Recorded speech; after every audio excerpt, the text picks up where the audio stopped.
quiero comenzar haciendo una revisión de cuál es la diferencia entre el tipo de estrategia que se hace en el colegio, en las actividades de clase normales, y cuáles son las estrategias que deberíamos cambiar, cuáles son las características que una estrategia de aula en el siglo XXI debería tener. Ok, vamos a eliminar un sonido que nos está afectando ahí, ya vamos a comenzar. La gente de Mapis puede escribir en el texto, no sé si Toli está escuchando, puede escribir en el texto y ustedes pueden pedir la palabra por aquí y yo la pregunta que quería hacer es ¿cuál es la diferencia entre lo que nosotros hacemos tradicionalmente en la escuela o lo que nos permite hacer la escuela y las estrategias de aula en el siglo XXI? ¿Qué diferencia debería tener, basado en la experiencia que ustedes tienen y en las oportunidades donde han aplicado estrategias distintas? ¿Entienden la pregunta? Estamos también esperando la participación de Mapis por vía el texto, vía el chat, o si quieren la palabra se las damos también por audio. Y a Toli también. Ajá. Desde la experiencia propia, cuando uno hace actividades diferentes en cuanto a no hagan la actividad de la página, o sea, no es eso, sino cuando nosotros hacemos actividades en el sentido que los muchachos sean más participativos, que le demos unas herramientas que le permitan a ellos investigar y desde esa investigación generar una discusión socializada para que con el intercambio de ideas, con el intercambio de toda esa investigación, puedan ellos construir, decir así, para construir el conocimiento y también en algún momento hablar de experiencias que puedan traer ellos al salón de clase. Hablo en mi caso particular en el área de ciencias sociales, en donde ellos nos pueden decir, si vamos a hablar de un relieve, a partir de mi experiencia, cuando fui a Mérida, vi esto, ¿sabes? El aprendizaje significativo partiendo de una experiencia. Eso para nosotros es buenísimo. Ok. Entonces, lo primero que vemos es que un aprendizaje es un aprendizaje del siglo XXI debería ser un aprendizaje más activo, ¿ok? Esto no es nuevo, de hecho estas ideas tienen cientos de años, ¿ok? Que el niño construye su propia experiencia de aprendizaje. Rosana nos iba a decir algo más. Hola, profe, buenas tardes. Bueno, a mí del video me llamó mucho la atención la parte donde habla del examen, porque efectivamente, bueno, en el video decía, absorben, transcriben, memorizan, repiten la información, y la parte que más me llamó la atención es la parte donde dice la respuesta correcta. Efectivamente, la forma como lo venimos haciendo, el examen busca una respuesta correcta y eso es lo que la califica. Mientras que la propuesta del ABP dice que descarta más bien esa única respuesta correcta, sino lo que hace es buscar una propia construcción de esa respuesta que puedan generar los estudiantes. Exacto. Ok, bienvenido Armando. Mapi me dice que está presente. Estamos preguntando qué características deberían tener las estrategias del aula del siglo XXI. Hasta ahora estamos diciendo que la estrategia del aula del siglo XXI tiene que ser una estrategia activa, en contraposición de la escuela tradicional, donde el maestro es el que habla y los niños escuchan. Esto están proponiendo que la actividad es un poquito más activa. Eso, por supuesto, no se ha dicho. No se ha dicho desde hace 2 años, ni 5 años, ni es específico del siglo XXI, pero tiene mucho tiempo. Lo otro que nos señala Rosana es que las actividades o las estrategias del siglo XXI deberían garantizar que no se centren en la evaluación. Normalmente las actividades de clase, uno dice, copien esto, que esto es lo que voy a preguntar en el examen. O nos concentramos en la palabra o en el contenido. Y estas estrategias, como veían ustedes en el video, son estrategias un poco más concentradas, no solo en el contenido, sino también en el proceso. ¿Ok? Esto suena muy bonito cuando hablamos en preescolar, se empieza a complicar un poquito en primaria y se hace un poquito más difícil en bachillerato cuando tenemos supuestamente tantos contenidos que enseñar. Me pedían la palabra aquí y estamos esperando también porque tanto Mapis como Armando y el resto que está en línea nos escriba en el chat qué características deberían tener las estrategias del aula en el siglo XXI. ¿Quién me pidió la palabra? Hola, buenas tardes. Pienso que las estrategias deberían no solamente ser activas, sino colaborativas. O sea, deberíamos generar una reingeniería del trabajo en equipo para que ellos aprendan a trabajar colaborativamente, todos aportando ideas, de modo que puedan compartir más y construir mejor el conocimiento. Buenísimo. Aquí hay otro punto que es bien interesante. Cuando la actividad está centrada en el contenido, los trabajos en equipo son un poquito más complejos de hacer. Normalmente lo que hacemos es dividirnos la tarea, entonces tú hablas de la página 1 a la página 2, yo hablo de la 2 a la 3 y así, cuando está concentrado en el contenido. Pero cuando tenemos que elaborar cosas que son un poquito más complejas, por ejemplo, no sé, busquemos en internet y encontremos diferentes alternativas o diferentes estrategias de aula para diferentes experiencias de estrategia en el aula. Entonces, la gente toda busca y dice, yo encontré esto, el otro yo encontré, yo puedo hablar de, ok, empezamos a darnos cuenta que en la medida que no te concentras en el contenido, el aprendizaje colaborativo empieza a ser necesario, porque además es imposible, si yo lo que te doy es para que te aprendas la página 2 y la página 3, eso es, pero si yo te doy un conocimiento el cual tienen que explorar y es desconocido para todos, y viajar por el mundo de internet es imposible conseguir todas las respuestas. Conseguirán unas y tomarán decisiones acerca de cuál van a poner. Entonces, fíjense, aquí también nos escribe la gente de MAPI, debe motivar al estudiante para que sea artífice de su propio aprendizaje. Fíjense cómo las ideas de Piaget, de que el individuo aprende en base a sus desequilibrios, a sus intereses, a su momento en donde él sintió que hay algo que no está estructurado y él decide probar hipótesis. En este tipo de herramientas se ve mucho más evidente que en la estrategia de aprendizaje tradicional. Pero esta lucha entre lo tradicional y las estrategias no es una lucha nueva. Tenemos muchísimos años diciendo que la escuela debe ser más participativa. Ahora, las habilidades del siglo XXI nos obligan a que estas estrategias tengan que ser así, porque no hay manera, si ya no nos concentramos en el contenido, no hay manera de que el profesor, primero, pueda tener la atención de los alumnos durante tanto tiempo, segundo, pueda cubrir pues, todas las necesidades y las competencias y las habilidades que va a necesitar un niño en el siglo XXI. Ahora, yo les preguntaría, de esas estrategias de clase, ¿cuáles conocen? ¿Cuáles han visto? ¿Cuáles de las que yo mencioné en el video las conocen?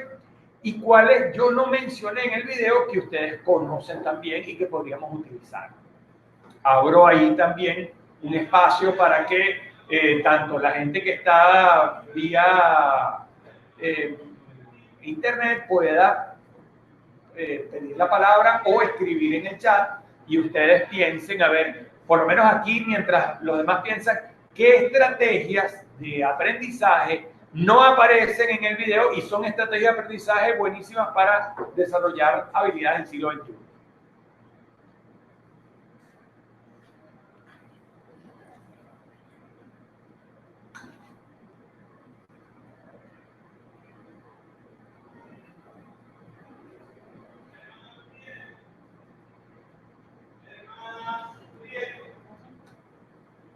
No, estamos esperando la participación desde allá, se anotó el Manglar. Buenas tardes, la gente del Manglar. Estamos conversando, introduciendo la materia y les estaba preguntando qué características deberían tener las estrategias de aula en el siglo XXI y veíamos varias cosas habían comentado algunos. La primera es que el aprendizaje es más participativo, el aprendizaje, la posición del alumno es mucho más activa, que no se centra en la evaluación, que no se centra solo en el contenido. Y también les pregunté qué estrategias de aprendizaje de este tipo conocemos.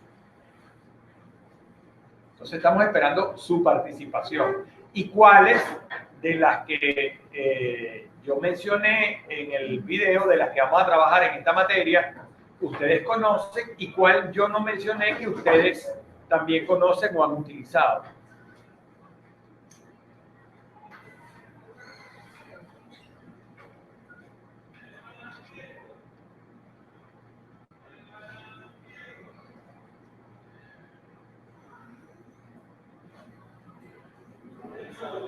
Por ejemplo, yo les comento una actividad que no está en el video, ni estoy seguro que la desarrollemos de la misma manera, pero hay 3 escuelas de las 4 que participan aquí, que lo trabajamos, que son los viajes de estudio. Los viajes de estudio es una súper estrategia en donde los niños, la experiencia vivida en la actividad genera una cantidad de experiencias de aprendizaje bien interesantes, pero yo no la puse porque es muy complejo organizarlo y crear una estructura para que todas las actividades de viaje de estudio sean iguales.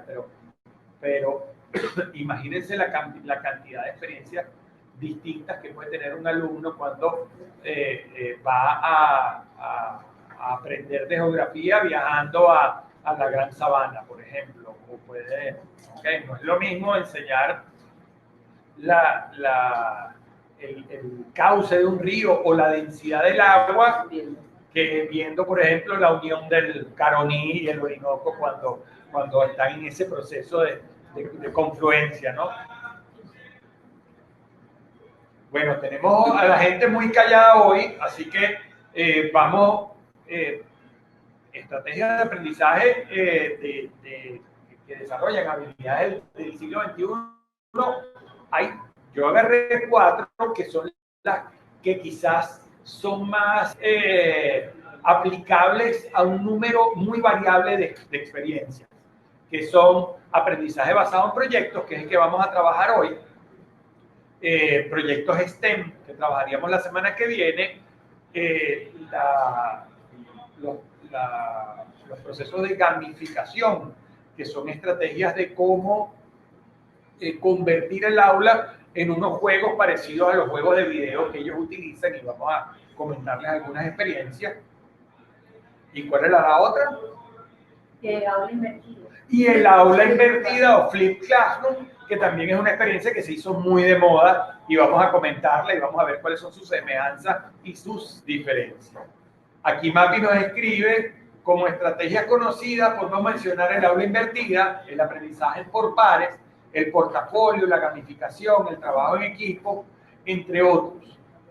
En fin, actividades que promueven el aprendizaje significativo. Sí, promueven aprendizaje significativo, promueven aprendizaje activo, promueven aprendizaje de herramientas conceptuales y procedimentales que a veces no son fáciles de desarrollar en una aula tradicional. Ahora, cuando vamos a trabajar sobre aprendizaje, vamos a recordarnos, no sé qué pasó aquí. Ahí va. Ustedes me escuchan, que esto está como. Ustedes sí. Sí, te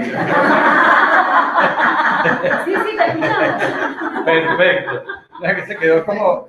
La presentación se quedó ahí congelada, no sé qué le está pasando, que no. Vamos a esperar a que llegue. Es raro que esta presentación toda está. Es raro. Ok, ahí llegó. Yo siempre, para mí es siempre importante recordar cuáles son las competencias o cuáles son las habilidades que nosotros deberíamos desarrollar a un niño que va a ejercer su vida estudiantil y luego su vida adulta, en el año 2030, 2035. Y nosotros llegamos en esa primera clase o en esas primeras experiencias a unas conclusiones. Decíamos que debería tener o deberíamos desarrollarle herramientas para pensar, herramientas personales para vivir, herramientas para trabajar en las diferentes experiencias que él tenga y herramientas para uso, llamábamos herramientas personales, que era, por ejemplo, manejo eficiente de la comunicación. Fíjense que ya no hablamos entonces de lectoescritura, sino manejo eficiente de la comunicación y entendiendo la comunicación como comunicación asertiva y entendiendo la comunicación como la comunicación gráfica y entendiendo la comunicación como un proceso mucho más integral que el leer y escribir, como se hacía en la escuela tradicional. Pero también ponemos uso y aplicación de la tecnología. Y ayer en las clases, ustedes vieron herramientas tecnológicas como materia y veían todo lo que en Europa y en los países como en Estados Unidos se está estableciendo que son las herramientas tecnológicas que debería tener un individuo que pueda entrar en el área laboral en los próximos años. Capacidad de resolución de problemas, dominio de un idioma como el inglés, una cultura desde lo local hasta lo universal, después en herramientas para trabajo colaborativo, comunicación asertiva, y veíamos una cantidad de competencias o de habilidades que esta persona debería tener, desarrollar, y que cuando las ponemos en materias en la escuela, se nos enreda un poco el papagayo, porque ¿cuál es la materia? Vamos a poner la materia perseverancia. Y entonces vamos a hacer una materia y vamos a dar toda la teoría sobre la perseverancia. Eso no va a generar la competencia de esa persona. La competencia la va a generar a través de la experiencia que él tenga en la escuela y a través de las cosas que él haga en la escuela. Entonces, si nosotros ponemos proyectos en donde los proyectos sean muy cortos, donde la escuela se maneja por una planificación casuística, por los hechos que pasan, entonces vamos del día de la bandera al día del árbol, y pensamos en matemática, en números naturales de septiembre a diciembre, y después empezamos con álgebra de diciembre a marzo, y después es muy difícil que él desarrolle la perseverancia. Pero, por ejemplo, si nosotros hacemos proyectos en donde los niños tengan que pasar, por ejemplo, como los modelos de las Naciones Unidas, que es una excelente estrategia de aula o una estrategia de enseñanza, que tienen durante un año organizar un evento como un modelo de las Naciones Unidas, entonces, bueno, la perseverancia va a ser una de las habilidades que ellos van a tener que desarrollar.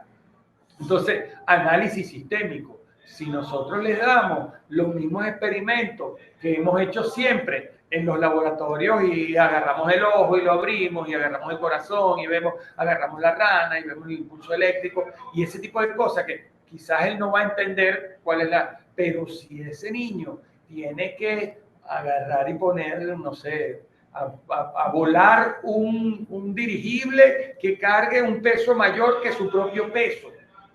Entonces va a empezar a entender que, bueno, que una cosa es que vuele y otra cosa es que sostenga peso y otra cosa es volumen y otra cosa es desplazamiento. Y entonces fíjense cómo empiezan los conceptos de física, de matemática a incorporarse dentro de una sola actividad. Entonces, cuando nosotros vemos estas habilidades,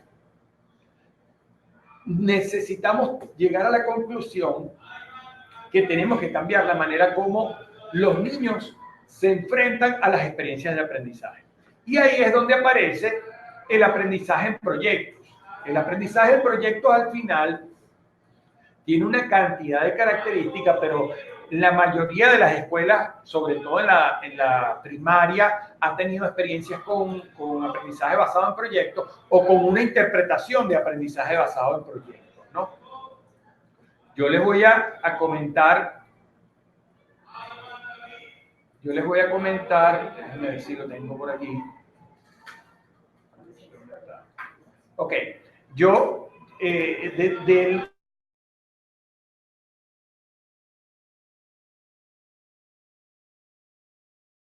que directamente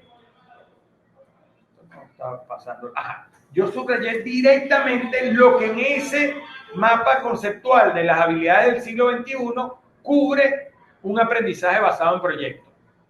Visión innovadora, autogestión, perseverancia, análisis sistémico, manejo eficiente de la comunicación, uso de la tecnología, resolución de problemas, cultura. Podría tocar el tema del inglés o no, dependiendo de cómo sean los proyectos. Gestión de las emociones, conciencia social, identificarse como agentes de cambio, trabajo colaborativo, comunicación asertiva, interdisciplinariedad. Desarrollo del talento depende del proyecto. Emprendimiento depende del proyecto. Empatía depende de lo que tú hagas en el proyecto. Salud depende. Pero los otros habilidades, fíjense, todas las habilidades que esta herramienta desarrolla con el simple hecho de trabajar en una escuela, aprendizaje basado en proyectos. Ahora, ¿qué tiene un aprendizaje basado en proyectos? Básicamente estamos esperando un profesor, yo no sé si está pendiente si llega. Básicamente, los proyectos integradores de currículum, como los llamamos nosotros, es un aprendizaje basado en proyectos que tiene una cantidad de características. La primera característica viene de una reflexión que hacía un educador de hace más de 300 años, que es de Crowley, que él decía: la escuela debe parecerse al niño y no el niño parecerse a la escuela. Nuestras escuelas modernas o nuestras escuelas industriales vienen de la idea de que deberíamos identificar en todas las áreas del quehacer humano cuáles son los contenidos que se deben enseñar en la escuela. Por eso la escuela tradicionalmente enseña conocimientos parcelados. O sea, cuando nosotros estudiamos en los colegios, veíamos castellano de 8 a 9 y media, y a las 10 nos tocaba matemática, y a las 11 nos tocaba historia, y si nosotros cometíamos errores ortográficos en historia, no, pero eso no me puede quitar puntos, porque esto no es clase de castellano. O cuando hacíamos un dibujo que no era tan bonito en biología, decíamos: no, es que esto no es clase de dibujo, esta es clase de biología. Entonces, las materias estaban parceladas. Ya de Crowley, estamos hablando en 1800, habla de que la escuela debería enseñar un contenido de manera integrada, distinto a lo como enseña la escuela tradicional.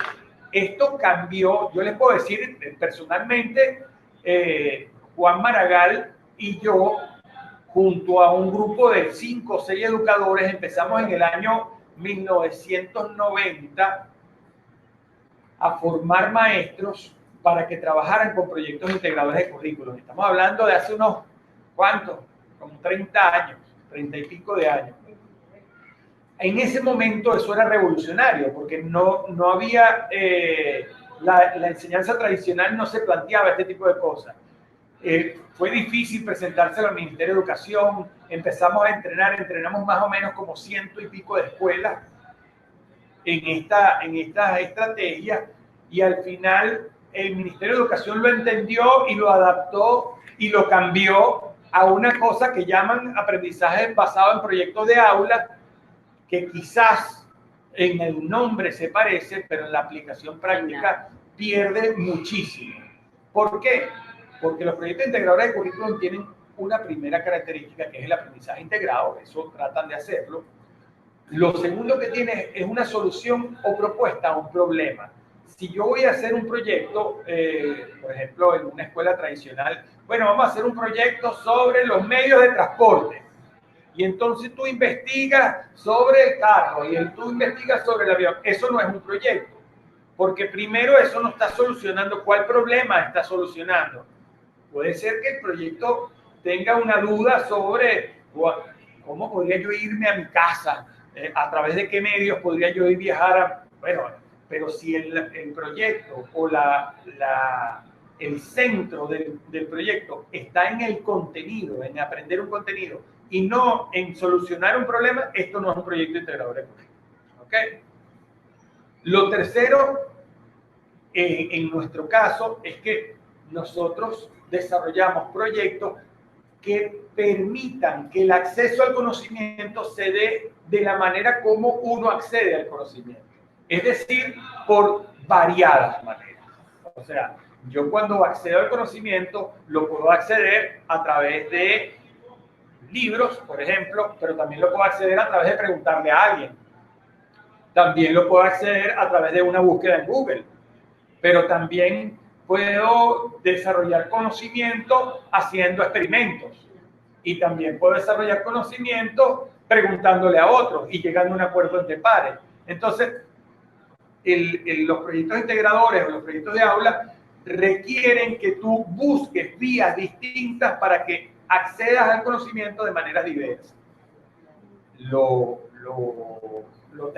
cuarto es que la planificación y la participación de los alumnos es súper activa. O sea, el alumno debe tener derecho a incluir, a decidir, a preguntar, a proponer distintas vías para llegar a la resolución de los problemas.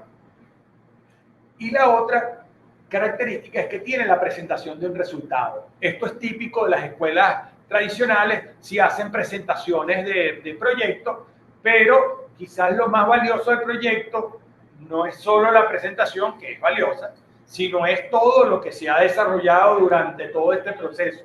Nosotros venimos de tener este fin de semana el modelo de las Naciones Unidas.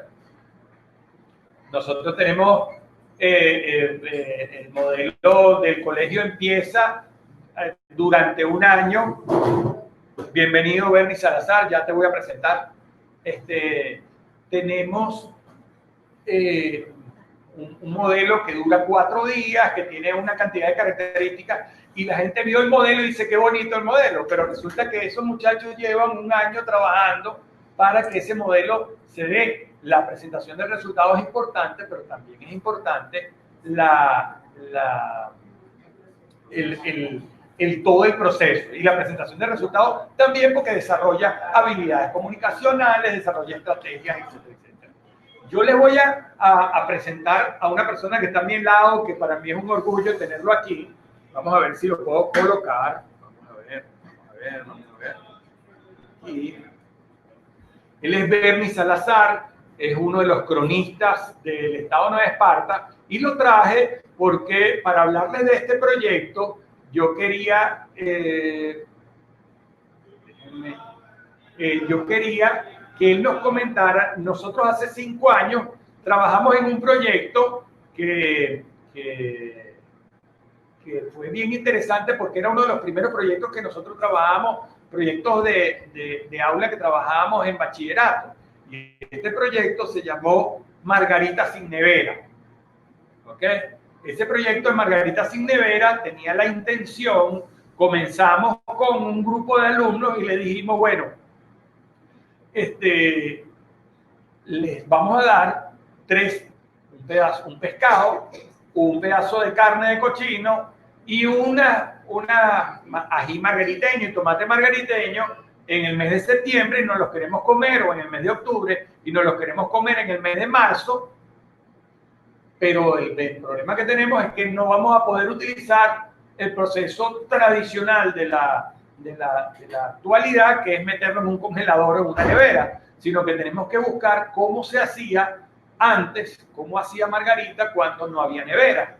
Una de las primeras actividades que hicimos fue buscar con Bernie, que tiene mucha experiencia en todo lo que es la historia, pero no la historia guerrera, sino la historia desde el punto de vista del desarrollo de la cultura y del aprendizaje del quehacer humano, y revalorizar ese aprendizaje del quehacer humano como un identificador de las diferencias de la cultura. Y le preguntamos cómo era Margarita sin nevera. Yo quiero que ustedes vivan esa experiencia 10 minutos, va a estar él con nosotros, y que les cuente un poquito, y después les cuento qué hicimos en el proyecto. Bienvenido, Bernie. Buenas tardes para todos. Gracias. Bernie, nos están escuchando aquí, estás viendo unas personas, pero hay 30 personas conectadas, hay personas de Puerto La Cruz, está la gente del Manglar en Puerto La Cruz, está la gente de Mariano Picón Salas aquí en Margarita, está la gente del Colegio El Ávila en Caracas, así que para que sepa que te estás hablando no solo margariteños y cochenses, sino... Oye, Así es. Gracias a ti, Santiago, por la invitación. Siempre estos son espacios que uno aprovecha cuando, sobre todo porque forman parte de la identidad. Esa identidad, mi eslogan es yo soy identidad. O sea, yo soy identidad y por eso cada día uno empieza a indagar más en lo que somos. Y en la medida que indagamos más, nos vamos queriendo más porque a la medida que conocemos quiénes somos, vamos adquiriendo ese compromiso con nosotros mismos y con lo que está a nuestro alrededor. Y en ese alrededor está el ambiente, está el hombre y está esa relación del hombre con el ambiente. O sea, fue una experiencia que en realidad tú me sorprendiste, porque me llamas una noche, mira, necesito que el viernes venga con un... Yo, bueno, Santiago,